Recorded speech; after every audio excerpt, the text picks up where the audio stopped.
I made it back to the deer camp. I've been here long enough to get the camp set up, gather up some wood, get the fire going. It's going to be about 37 degrees last night. Front rolled through last night. It rained most of the night. Quit this morning around 8 or 9 o'clock. I'm going to be here for a few days. And the lows every night are in the low 30s or even in the 20s. And the highs during the days is the high 40s and low 50s. So it's going to be excellent weather to deer hunt. A couple of weeks ago when I was here, I was just really scouting and trying to locate some bucks. And I did. I located some rubs in a couple of different places. And so this time I'm going to seriously deer hunt. Saturday, this is Tuesday, and Saturday the gun season opens in all of Mississippi. So I'm going to bow hunt until Saturday, and from now until Friday, and then Saturday and the next 2 or 3 days I'm going to gun hunt. But maybe I'll run up on something this time. And update on Ben, he's doing pretty good. He's been back to the burn center down at New Orleans twice to get checked out. And he's coming along fine. He's coming along fine. For those folks, for you folks who have prayed for him, I definitely appreciate it. Thank you very much.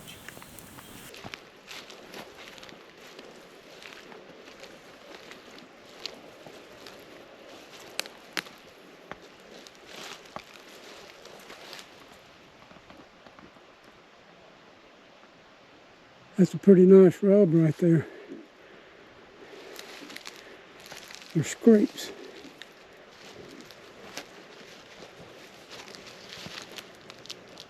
There's several scrapes right here. You can usually find 1 or 2 this time of the year in this area. But the rut here is still about 6 weeks away. So there's a big old scrape right here, fresh.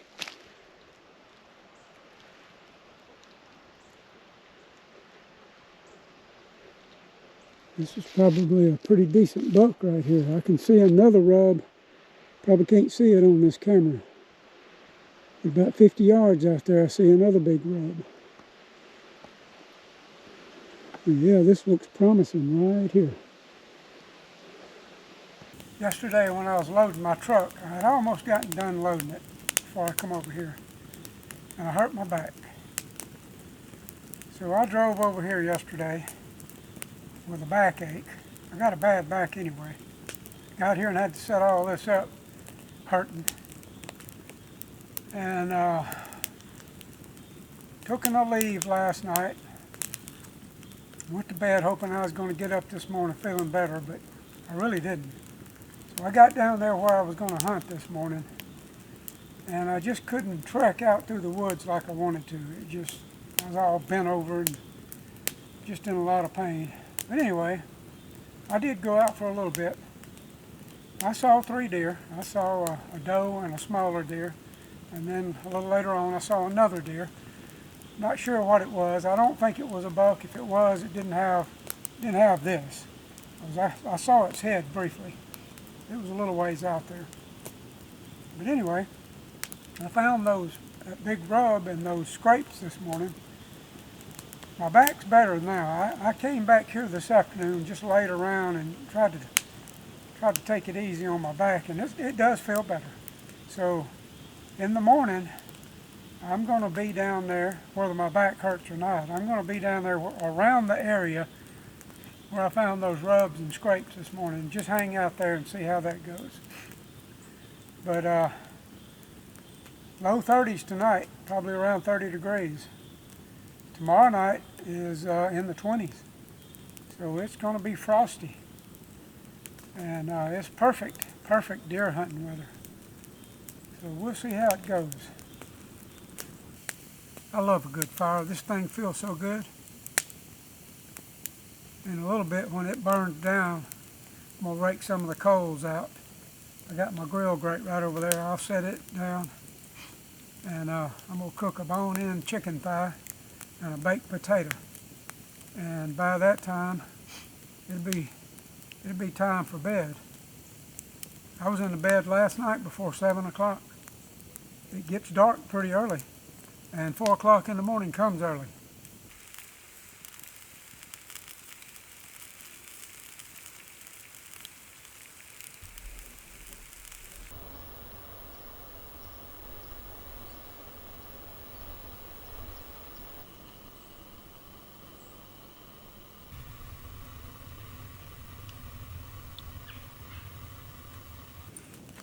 I got up this morning, I thought my back was a little better. It wasn't. I went on to the woods, got about 100 yards from my truck, and I just couldn't hardly even walk. It hurt so bad. I come back to the truck and rode around, saw rubs on the side of the road, saw where the deer were crossing, and got 3 or 4 different bucks located. I just hope I can go hunt them tomorrow, or at least Saturday. Tomorrow's Friday. Saturday the gun season opens. I really want to be out there. But thing is, I got out in the woods in the shape I'm in right now and killed a deer. Man, I'd be in trouble trying to get the thing out. So anyway, I'll get up tomorrow, see how that goes. I poured some water in this pot and put some Tony Chachere's and black pepper in it and put it on this burner. Got it going. I took a bone-in chicken thigh, took the skin off, put it in here, and I boiled it down until it was about to fall off the bone. Took it out. Then I poured potatoes and onions in here. While I was taking the chicken meat off the bone, getting rid of the gristle and all that undesirable, this stuff started boiling. Then I poured the chicken back in here, and here in a few minutes that is going to be some excellent chicken soup.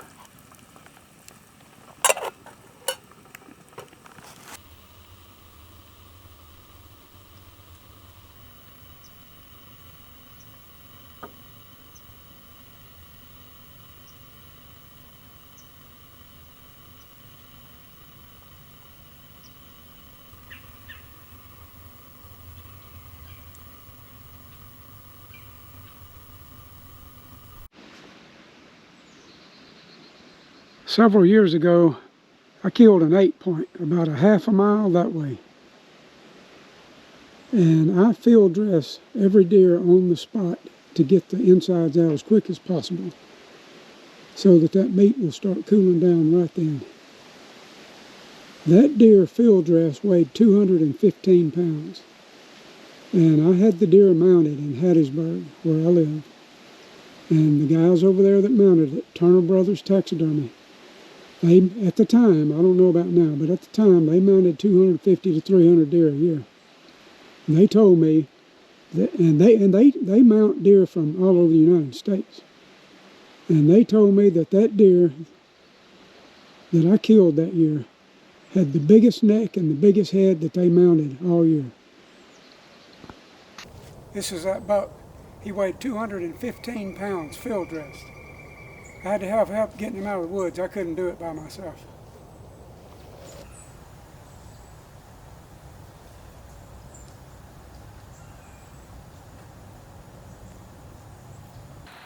This is going to be my deer story by the campfire. I'm in my backyard. You'll have to watch this video to the end to see why I'm in my backyard shooting this part of this whole video. I wanted to do it at the deer camp, but it just didn't work out. Now this is going to be about that buck that I've shown you. It's probably around the 1st of the year, January 1st, right in that area. The rut was on, and I had hunted that morning and come back to the truck around 10:30 or so and ate a little bit of lunch. And I wanted to go hunt an area that I hadn't been to. I don't think I'd been to it that year. It was about a half a mile from my truck. But back in there is a big ravine that comes in and runs out to a river. And when I get to it, comes in like this off the river, makes a big bend and goes back that way. And this is when I say ravine, I'm talking about a serious ravine. This thing, if I'm standing on one side of it. The other side is probably 25 or 30 yards over there, and this thing is probably 20 feet in elevation change from where I'm standing down at the bottom. So when I got there that day, it was around 1 o'clock, up close to 1 o'clock. And when I eased up there, across the ravine on that plateau was a giant rug on like an 8-inch tree. I mean, it was just eat up to chest height. And when I see a rub like that, I have to walk up to it and look at it. They just amaze me. And you stand there and imagine what kind of animal made that rub. So I ease down, quiet as I can, down bottom of that ravine. I'll back up the other side, get up there, and I'll walk up to that tree, and I'm standing there looking at it, and it's brushy out here in front of me. And remember, the ravine runs like this, and I'm looking at it. And I'm standing there looking at that rub, I'm just amazed at how big this thing was. And all of a sudden, the woods in front of me just erupted. Deer went everywhere. And there was 2 rack bucks, and these I'm talking about, these deer were 30 yards from me. There was does and bucks just like that, and I seen some of them drop off in that ravine. Some went that way, and I was going, wow. I had a Thompson Center 50 caliber muzzle loader. That's what I was hunting with that day, with a ball in it, patch and ball. So I eased over there to where the deer had dropped off in the ravine, and I eased up there, and on the other side I saw a rack buck just kind of walking off, and then I saw a doe, and I looked where I was, didn't see anything, so I knew I had to get down across this ravine again. So I did. I eased down. When I come up the other side, when I got up to the top of it, I just peeked over. I didn't see anything, so I just kind of crawled out of it, and I crawled out there, and all of a sudden, here was a deer right there, and it was a doe, and she was standing over there looking at me. Now I'm crawling. Out in front of me, it's kind of thick, and behind that is kind of open forest a little bit. And I eased up and I looked out there, and I saw a big body of a deer out there, pretty good ways, probably 80 yards out there. And I glanced over that way. That doe's still standing there looking at me. Now I'm on the ground. I don't know if she was so full of the rut that she didn't care, or if she couldn't figure out what I was on the ground, or a combination of both of those. But anyway, that deer is 25 yards from me, standing there looking at me. And I see this big body out there, so I get back down and crawl a little closer, ease back up and look, and he had taken a step forward, and this thing looked like a mule. I said, my gosh, what a deer. And I could see it was a nice buck. And I glanced over at the doe. She's still standing there looking at me, and I was going, don't panic and run now, dear. Don't freak everybody out. So I knew I had to get closer. I had a muzzle loader with a ball in it. So I crawled on up. I crawled all the way up to the edge of this thick stuff and peeked back up, and that deer standing out there, he's probably about 60 yards away now. And he's standing there broadside looking at me. And I looked at that doe, she's still looking at me, and I just eased up and put it on his chest where I'm supposed to and pulled the trigger. Of course, smoke blew out everywhere, but I could see the deer turn and run from me. I stood there a minute, and of course the doe took off, and there was other deer just scattered everywhere. There was a lot of deer there. There was 2 or 3 bucks there. But anyway, I loaded back up, loaded my gun back up, and I eased out there where I'd seen the deer last. And when I got to about the place where I thought he was standing when I shot, I looked out yonder and he was piled up dead. And I eased up to that deer, and when I looked at that dude, I went, how in the world are you going to get this monster out of here? Because he was a giant. I killed an 8-point in Kansas that weighed 265 pounds, live weight, weighed him. He weighed 265. Now, I'm not sure what this deer weighed, but when I finally got him to the scales, I field dressed him right there on the spot. When I finally got him to the scales, he weighed 215 pounds, so he was a big one. He was 250 pounds or better, and had just a massive chest and a big old neck. And like I said, the taxidermist who mounted it said it had the biggest neck of any deer that they mounted that year. So anyway, that was just a neat story, me crawling on the ground and a deer standing there watching me and me able to kill that deer. It was a good day, but I had to get help to get him out of there because I was a long way from the truck and I could not do it by myself. Man, I didn't get up real early this morning. My back was still a mess. I went to the woods about 9, and I got about 100 yards out in the woods, sat on a log for about an hour, come on back to the truck, came back to the camp, been here the rest of the day. My back's a little better, I swear it's a little better, but I have to be so careful. If I move wrong, it just, man, it's like somebody sticking a knife in my lower back. Tomorrow the gun season opens. I'm going to be out there. I got a plan if I kill a deer. I'm going to take it real easy, and I'm going to cut the thing up in pieces out in the woods and bring it to the truck. I got some garbage bags. I'll bring pieces of meat out, hindquarters, whatever. I'll get it out somehow. But I'm not even going to build a fire tonight. I'm about to get in the tent. And I'm going to fire up my little wood-burning stove, and I'm going to cook a can of soup, or heat a can of soup in there in a little bit, and eat that. I'm going to be in the bed soon. And so anyway, I'd like to have been able to hunt these last 3 days, but I just really haven't been able to. It's just so depressing. Anyway, I'm still alive, so that's good. That's good.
This is a Winterwell medium tent stove.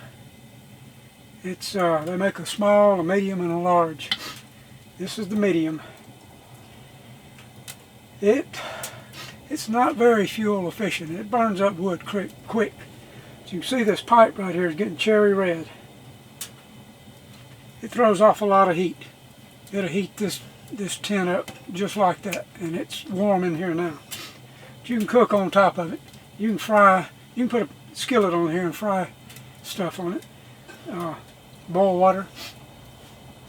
These racks you can use as a warming rack, or you can hang wet socks and stuff like that on to dry.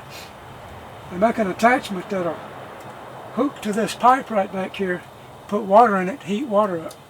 Also make an attachment you can set on top of this thing and use it as an oven. It'll heat the inside of that up, and you can bake bread, biscuits, whatever in it. It's a pretty neat little stove. I like it. Pretty portable. It's kind of heavy. This is stainless steel, so it weighs. This is not a backpacking stove by any means. They make those out of titanium where they fold up and flat and not very big, not very heavy. But this is a bring it in your truck type little deal here. But it's a neat stove. I like it. Nights like this, I didn't want to build a fire. Just build a fire in this thing, sit in the tent, and heat some soup on here in a few minutes, and hit that sack. This is a fireproof patch they put on this tent at the manufacturer, and it's got a flap that folds down over it to keep rain out. when you're not using your stove. You have to cut your own hole in there. This thing, on the outside there is a silicone sleeve that this is run through. See this thing, this is cherry red. This I can touch. It's warm, but I can touch it. And that just keeps this from getting really hot. So, you know, it's pretty safe. There's a spark arrestor on the top of this pipe out there. So it's a pretty safe system. When I got up this morning at 4:30, I knew I wasn't going to be able to go hunt. My back was still in a mess. So I made some coffee, was going to drink it, and then I was going to just start breaking the camp down, loading it on the truck a little at a time and going home. But while I was drinking my coffee, a sneeze came on, and I sneezed, and it felt like an explosion went off in my lower back. I've got a bad back, and I've had it for a long time, and I've been through a lot of ordeal with it, but I have never hurt like I did this morning with my back. It was awful. When I sneezed, I could not move. I couldn't get out of the chair. I was in that chair for about 30 minutes before I could finally even get up. And I eased over there and got back in the bed. I laid there for a little while, tried to get back up, and it was still just excruciating. I got up and got back in that chair. I knew I was in trouble, and so I hated to do it, but I called my brother, not my brother, my son-in-law, and asked him could he come over here, go by and pick my son up and come over here and get me. And yeah, of course they would. And they're on their way now. They're probably about an hour from here now. But anyway, a heck of a start to the deer season. Good gosh, what a start. One of my best friends texted me early this morning. He had already killed a real nice 9-point. He killed it at about 7 o'clock this morning, so congratulations to him for sure. But anyway, I'm going back home, and hopefully in a week or 2 or 3 I can be back out here and hunt. So I'll see y'all on the next one. I thank y'all for watching these videos. Thank you.